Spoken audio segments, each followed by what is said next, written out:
Why did no one in the hall ask the blind cowboy to dance? Until one stranger crossed the floor and did it in front of everyone. What did she see in him that the whole town had missed for years? Why did that single walk across the room make an entire hall go quiet? At the autumn social in Red Hollow, silence did not arrive all at once. It gathered, first in the corners, then between conversations, then in the careful gap between one laugh and the next, when people realized they were all looking at the same thing and did not yet know what to do with it. But before that silence came, there was the chair. Elias Mercer always chose the same one, against the far wall, 3 boards down from the west window, close enough to the musicians that he could feel the fiddle through the floor, far enough from the center that no one needed to decide whether to make room for him or not.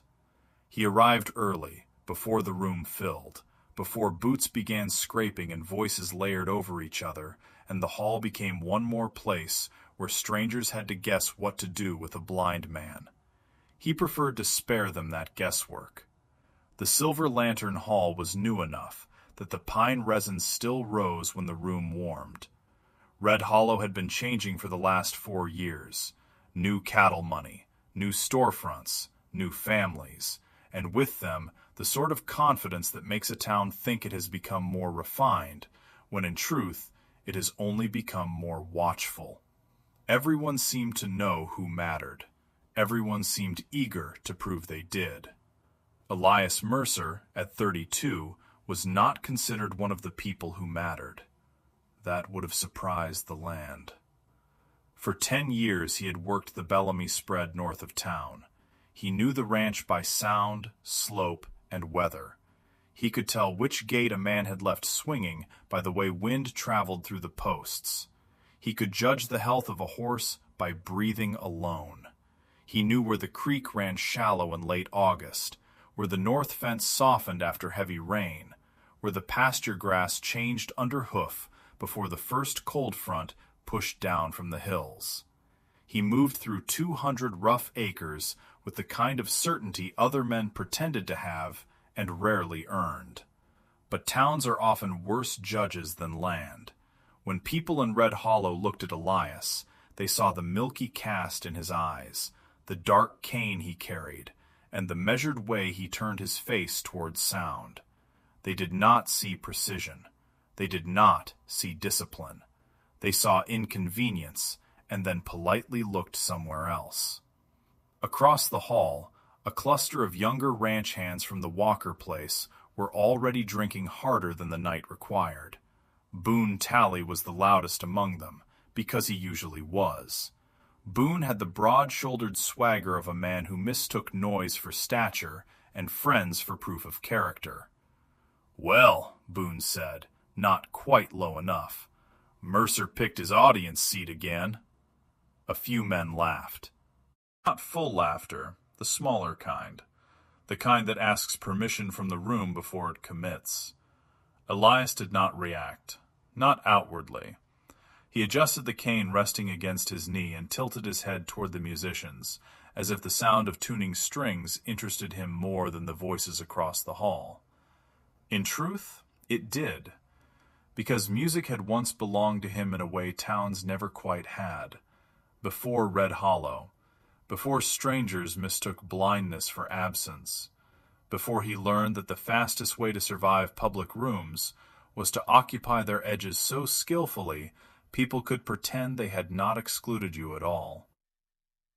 The fiddle started first, then mandolin, then a steady guitar beneath it, enough to give the room shape. Elias listened the way some men pray, with full attention and no visible hope. Couples drifted onto the floor. Skirts moved. Soles scuffed. The room began organizing itself along the familiar lines of confidence and invitation, charm and spectacle. No one approached Elias, not out of overt cruelty. That would have at least required acknowledgement. What happened was quieter, the kind of exclusion that hides inside thoughtlessness and therefore wounds more cleanly. He had become part of the wall, part of the furniture, part of the room's arrangement rather than its human story. Then the door opened. She entered without announcement, which was why almost no one noticed her at first. A woman in a dark plum traveling dress, hem dusted from the road, gloves worn at the fingers, hat ribbon loosened as if she had not bothered to retie it after a long journey. She stood just inside the hall while the room continued around her, not timidly, not uncertainly, deliberately, like someone who understood the value of reading a place before speaking inside it. Her name, though Elias did not know it yet, was Clara Bennett, and she had not come to Red Hollow for dancing, or romance, or rescue of any kind. She had come because the previous town had closed around her in the way bad towns do, quietly, decisively, and with all the force of respectable opinion. She had learned, through experience, that rooms reveal themselves fastest when people believe they are not being studied. So she studied. She noted who drew the most laughter, who drew the most deference, which women could shift the tone of a conversation merely by lifting a brow, which men performed confidence for each other, which corners were warm, which were abandoned. And then she noticed the man against the far wall, still, composed, listening instead of watching, present but not included. That alone would have caught her attention, but there was something else. He was not sitting like a man defeated by solitude. He was sitting like a man who had already paid for dignity and refused to surrender what remained of it. Shoulders relaxed, hat in his lap, boots planted with calm precision, no apology in him. Clara looked around the hall once more. No one had spoken to him, cast him to the floor. No one had even performed courtesy badly enough to mask the omission.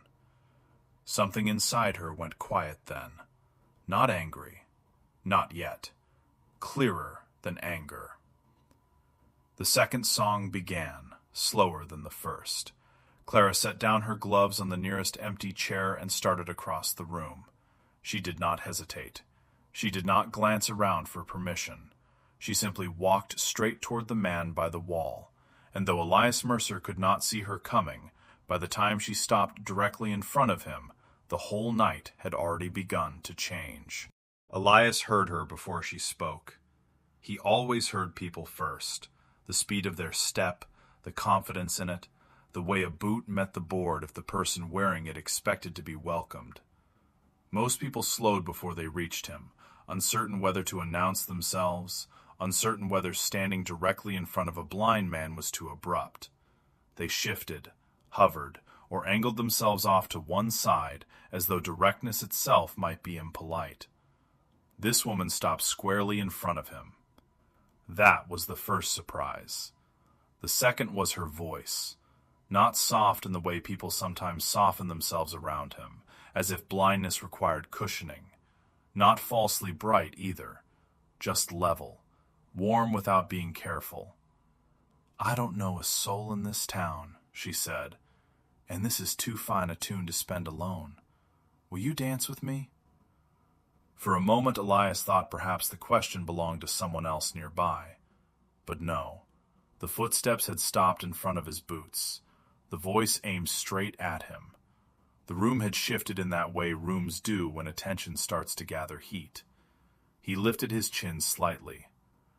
"Red Hollow usually offers its curiosities free of charge," he said. "Didn't anyone warn you? I make it a habit not to ask towns for guidance on people." There was no pity in the answer, no challenge either, just a kind of clean refusal to let the room define what was happening between them. Elias almost smiled despite himself. "You're not from here," he said. "No." "Passing through?" A beat of silence. "Perhaps," she said. The pause told him more than the word. He reached for the cane leaning against his chair and felt the varnished curve under his palm. Standing up in a room like that was never just standing. It was declaring yourself visible to people who preferred you arranged and predictable. It was offering them a chance to watch. He had spent years learning how to reduce those chances, and yet... The music moved through the floorboards, steady and sure. The woman remained where she was, waiting but not pressing. The hall had gone just quiet enough that he could feel Boone Tally's attention from halfway across the room like heat on skin. Slowly, Elias stood. "Elias Mercer," he said. "Clara Bennett." He offered his hand. She took it firmly, the way people do when they mean not only to introduce themselves, but to remain. "You ought to know," he said as they turned toward the floor. "I dance by timing and pressure." "I'd be disappointed if you did it any other way." The smallest laugh escaped him then, so brief he barely heard it himself. They walked together toward the edge of the dance floor. That was when the hall began to notice. Attention spread in ripples. A conversation near the punch table stalled out mid-sentence. Someone at the back stopped laughing before the joke had finished. Mrs. who was accustomed to being the first to register every meaningful change in any room worth her time, lowered her cup and turned fully toward the floor. Boone Tally's silence was loudest of all, because it was so unusual. Elias felt none of their faces, of course, but he felt the shape of the room change around him. It was a pressure he knew well, the collective pause of strangers witnessing something they had not prepared themselves to interpret. Only this time, the pause did not feel like mockery. It felt suspended. Clara placed her hand in his, not delicately, securely, then settled the other at his shoulder with a confidence that startled him. No fussing with angles, no over-explaining, no hesitation disguised as politeness. She simply assumed they would manage each other well enough to begin. The fiddle slid into the next measure, and they moved. He was not a flashy dancer. Whatever showmanship lived in rooms like that usually belonged to men who needed applause, and women willing to orbit it. Elias moved differently, economically, exactly. He counted the beat without visibly counting it, felt the grain of the floor through his boots, read Clara's balance through her wrist and shoulder. She did not drag or overlead. She followed the current he offered and answered it with intelligence rather than submission. Within the first turn, he understood something important. She trusted him. Not abstractly, not as a moral idea. In motion, in public, in front of people who had already decided what he could not do. There are forms of trust more intimate than confession, and one of them is allowing another body to guide yours through watched space without embarrassment. That trust steadied him more than he wanted her to know. Around them, the other couples continued, though not quite normally. People were watching, listening with their eyes, revising in real time what they believed about the blind cowboy who could cross a dance floor with surer command than half the men who had mocked him from the walls. Boone Tally muttered something under his breath. One of his companions did not answer. Another told him, "Leave it." That, more than anything, told the truth of the moment. The room had tilted. When the song ended, applause for the musicians came a breath late, as if everyone had forgotten briefly what their hands were for. Elias and Clara stopped naturally near the center of the floor. Their hands did not drop at once. "You keep excellent time," she said quietly. "You move like you knew I would." "I hoped," she answered. He could hear the smile in it, could hear, too, something more private beneath her composure. Relief, perhaps, or recognition. Then she asked, "Another?" He thought of the chair against the west wall, of the 10 years of arriving early so nobody would have to watch him enter, of the jokes, the careless silences, the practiced art of taking up as little social trouble as possible. He thought of how the room felt now, shaken, yes, but for once not at his expense. "Yes," he said, "another." They danced 3 more songs. By the third, the space around them had changed. Couples gave way, not mockingly, but with the unconscious respect people offer when their bodies understand something their pride has not yet caught up to. Mrs. Bellamy whispered something to her husband that Elias did not catch. Boone Tally set down his drink with more force than required. Two of the younger women by the east wall had begun smiling openly, not at Clara, but at the simple fact of the thing. A man they had overlooked was no longer available to their overlooking. When the music finally slowed toward the end of the set, Clara and Elias stepped back toward the edge of the room together. Neither seemed inclined to hurry the parting. "Where are you staying?" he asked. "I haven't decided." That brought him up short. "You came to a social without securing a room?" "I came to town an hour ago," she said.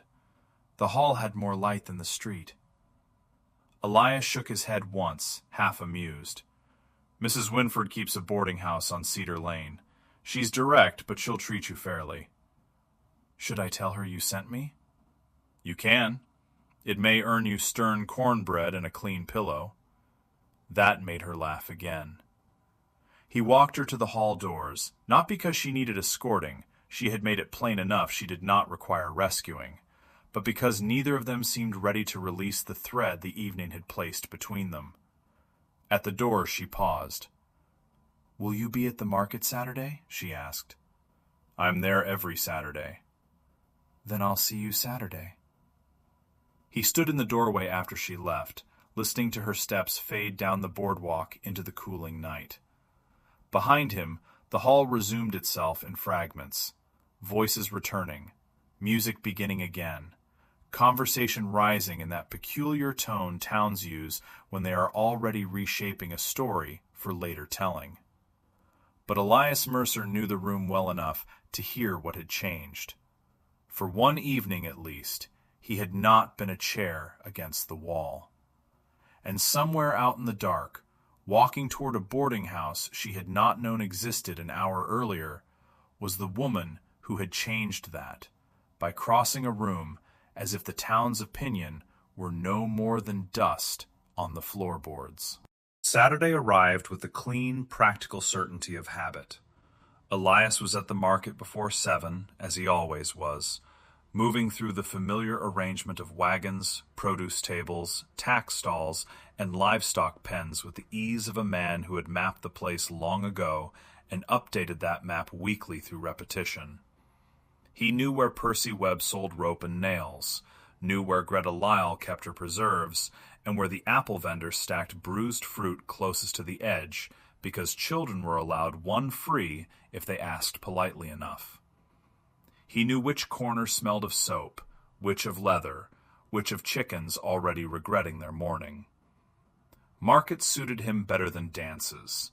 People there had business to conduct, goods to weigh, prices to haggle, chores to finish before the heat built. There was less room for social theater when hands were busy. He was testing the braid of a new length of lead rope between his fingers when he heard those same steady footsteps approach. "You truly don't exaggerate," Clara said. "You were here before half the vendors." "I like my advantages where I can keep them." "Is that what this is?" "It's what not bumping into pickle barrels is." She laughed, low and unguarded, and just like that the whole market felt less like a public place and more like the continuation of an unfinished conversation. She had found Mrs. Winford's boarding house, she told him. He had been right about the cornbread, less right about the pillow. He informed her that Mrs. Winford considered comfort a moral weakness in upholstery. Clara said that explained the mattress, the chairbacks, and possibly the jam. They walked the length of the market together, not touching, not needing to. Their pace matched almost at once. She did not tug him toward sights he could not see. He did not perform self-sufficiency for her benefit. Between them grew the easier rhythm of two people who had already crossed the more difficult threshold. First notice, first risk, first public misunderstanding. Of course the town noticed again. Red Hollow always noticed. Conversations dipped when they passed. Not cruelly, mostly. Curiously. A few voices greeted Elias with unusual warmth, the sort people discover after they realize everyone else is reevaluating someone they had taken for granted. He disliked that kind of revision on principle, but he had lived long enough to know it was one of the only kinds towns ever offered. At Greta Lyle's preserves table, Clara turned a jar in her hand and asked, "How long have you been in Red Hollow?" 10 years. That is a long time to stay somewhere that looks at you sideways. The ranch doesn't. She glanced at him. He adjusted the cane in his right hand. The Bellamy spread is good work. The horses don't concern themselves with my eyes. The fence line doesn't mind. Weather doesn't change its course because a man can't see it coming, and is cleaner in its judgments. And the people? He considered the question the way he considered most honest ones, carefully enough not to answer from injury alone. Some are unkind. Most are simply thoughtless. They don't wake planning to make another person small. They just never learn not to. Clara was quiet a moment. That can be its own form of cruelty. Yes, he said, but it's a lazier one. Somehow that makes it harder to fight. She bought strawberry preserves and did not let him pay for them. He told her the price was daylight robbery. She told him the strawberries were probably innocent. By mid-morning they had covered the market row twice, and spoken more than some people manage in a month. He learned she had come from Ashby, farther east, where she had spent 4 years teaching in a parish school before circumstances made staying impossible. The word sat between them like a closed door. He recognized it and did not force it. She learned he had not been born blind, that his sight had narrowed over years, then faded fully enough by his early 20s that pretending otherwise became more exhausting than truth. She asked no foolish questions about darkness, color, or fear. Instead she asked, "What was hardest to relearn?" He thought about that. "Trusting my own pace," he said at last. "People rush you when they're uncomfortable, or slow you when they're uncomfortable. After a while, you forget you had a natural way of moving before they got hold of it." That answer stayed with her. So did he. The following week, Clara visited the schoolhouse on the South Road, a one-room building that had been running on substitute effort and civic guilt for nearly a year. By Tuesday afternoon, half the town knew she had spoken to the school board. By Friday, she was hired. Red Hollow, it seemed, had found itself in sudden need of a teacher who could manage children, handwriting, sums, and weathered male authority with equal calm. Elias heard the news from Percy Webb, who announced it as if he had personally negotiated the arrangement with God. "She's got the post," Percy said. "So I hear." "You sound pleased." "I am pleased." Percy let the silence ripen, then added, "And is that all you are?" Elias turned his face toward the rope display and replied, "Mind your twine, Percy." But he was pleased, more than pleased, because staying had changed the meaning of Clara Bennett's walk across the dance floor. It had not been a passing act of courage performed by a woman who could disappear by morning. It had become, instead, the first visible sign of a person willing to remain long enough to bear consequence for what she had seen. That mattered to him. It mattered even more the afternoon she found him by the hitching rail outside the blacksmith's and said, almost casually, "Boone-Tally's sister asked if I meant to make a project out of you." Elias went very still. "Did you say?" "I said the only project I had taken on lately was a classroom full of children with poor penmanship and worse spelling." Despite himself, he laughed. Then the laughter faded. "You shouldn't have to answer for me." "I wasn't answering for you," Clara said. "I was correcting her nouns." Something warm and dangerous moved through him at that. He had been defended before, in the occasional blunt way decent men sometimes defend another man's practical usefulness. Elias can still break a horse. Elias can mend line faster than any of you. Elias knows the north pasture better than his own hat brim. But this was different. Clara was not defending his competence. She was refusing the idea that his dignity required explanation at all. That refusal bound him to her more than any easy tenderness could have. Still, not all changes in Red Hollow were kind. Boone Tally said less now, but silence had not improved his character. It had only made him more strategic. Once, outside the livery, he remarked to a companion that some women liked rescuing broken things because it made them feel superior. Elias heard it. So did half the porch. What surprised everyone, including Elias, was not that Boone said it. It was that Mrs. Bellamy herself answered. "Then it's fortunate," she said coolly, "that Miss Bennet has shown no interest in you." The porch went dead silent. Boone muttered something and left. Mrs. Bellamy continued folding her gloves as if nothing of consequence had occurred.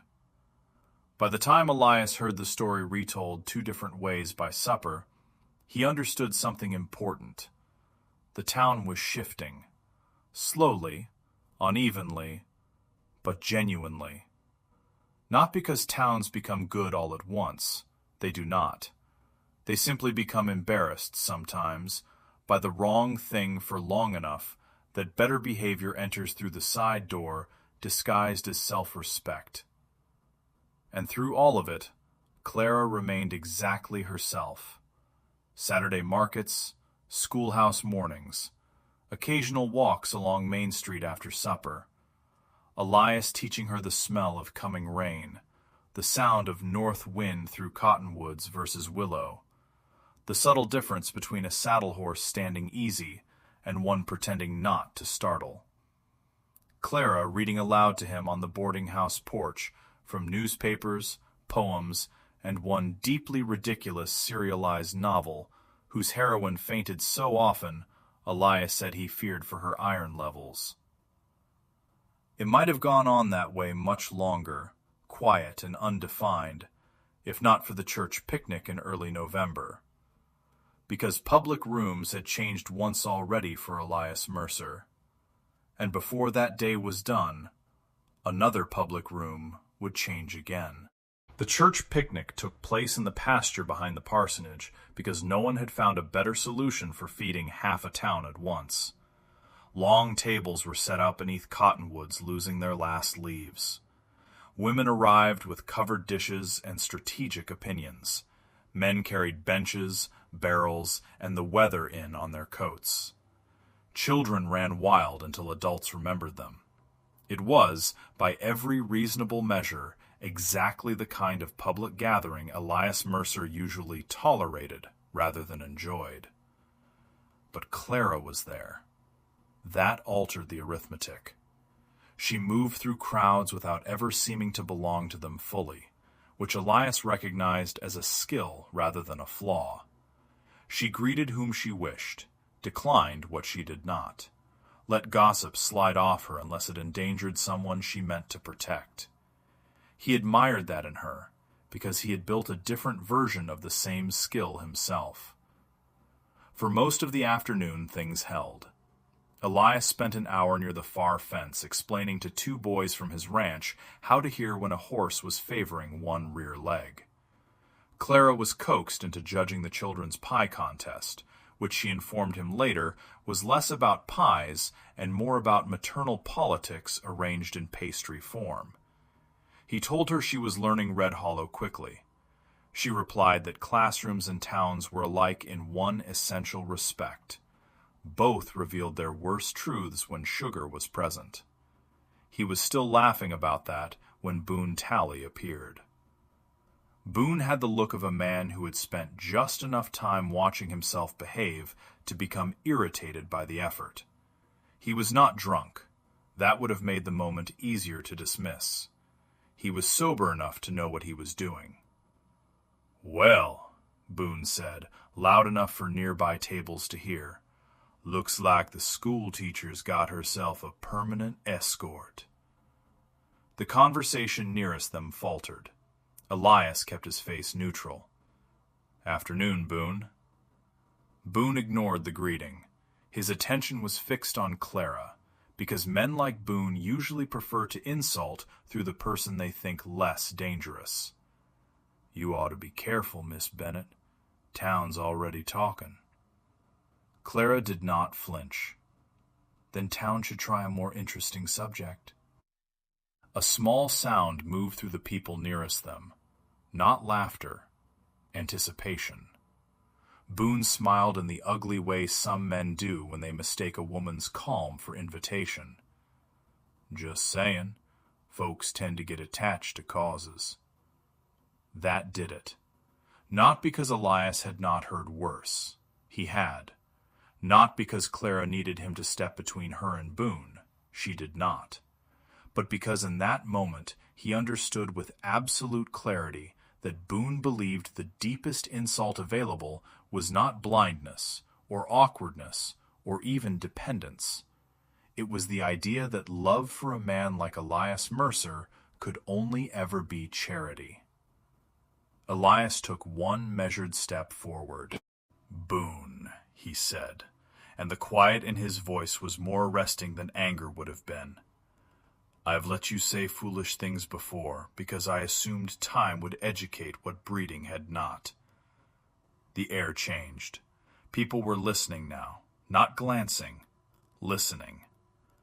Elias continued, But if you speak to her that way again, or about her that way, you and I are going to develop a disagreement deeper than your understanding. Boone stared. It was not a threat delivered for spectacle. That was why it landed. Elias had no need of an audience. He was simply a man stating the edge of what he would permit. For one astonished second, no one moved. Then Clara said very lightly, Well, I believe that settles it. The tension broke just enough for breathing to resume. Boone muttered something and backed off, not because his courage had vanished, but because the room had turned against him faster than he could recover. Mrs. Bellamy, seated 3 tables away, remarked to no one in particular that the potato salad required more salt. The Reverend's wife resumed speaking to the women beside her. Children shrieked somewhere near the pies. Life, embarrassed by itself, restarted. But under that ordinary surface, something irreversible had happened. Elias had defended Clara publicly, not as an obligation, not as a gesture, as a man protecting what had become precious to him. And Clara, hearing it, understood exactly what it cost him. Later, when the picnic thinned and the cottonwood shadows stretched long across the grass, she found him alone near the fence line where he was pretending to be interested in the condition of the hinges on the side gate. You didn't have to do that, she said. Yes, he answered. I did. They stood in silence a moment. Then she asked, Were you angry for yourself or for me? He considered that with painful honesty. For you first, then for the insult of him thinking those are the same thing. Clara looked at him for a long while without speaking. Finally, she said, softly enough that the leaves shifting overhead nearly took it from him. You understand me more than I expected anyone here to. He felt that statement like a hand laid against a locked door inside him. The truth was, he had been trying not to want too much from her, trying not to read permanence into Saturday mornings and shared laughter, and the way she fell into step beside him as though matching his pace were not adaptation, but instinct. He had lived too long with people who assumed gratitude was the greatest emotion available to him. He would not cheapen what was happening between them by confusing it with mere relief. But now the boundary he had built around that caution was beginning to fail. A week later, after school let out early for snow, Clara read to him on the porch of the Winford boarding house until dusk made the pages useless. The cold had sharpened the air enough that every sound carried farther. She closed the book in her lap. "I was offered a position in Denver once," she said. Elias turned toward her voice. "Before Red Hollow?" "Yes." "What happened?" This time, when the silence came, it did not feel like a closed door. It felt like someone reaching slowly for the latch. "A board member's son decided my refusal should become a story," she said. "By the time he was finished with it, staying would have meant defending myself forever." Her tone remained calm, but he heard the old weariness beneath it, the exhaustion of a woman forced out not by one lie, but by the appetite others had for believing it. "So you left?" "I left before their version of me hardened." Snowmelt dripped from the eaves. Elias said, "I'm glad you did." She let that settle between them. Then, very quietly, "So am I." Nothing dramatic followed. No kiss, no sudden declaration. But the air between them changed in ways more decisive than drama.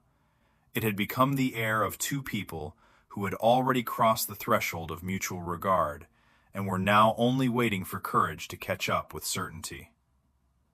That courage arrived in early spring, out past the north pasture, under a sky so wide it seemed to leave no room at all for dishonesty.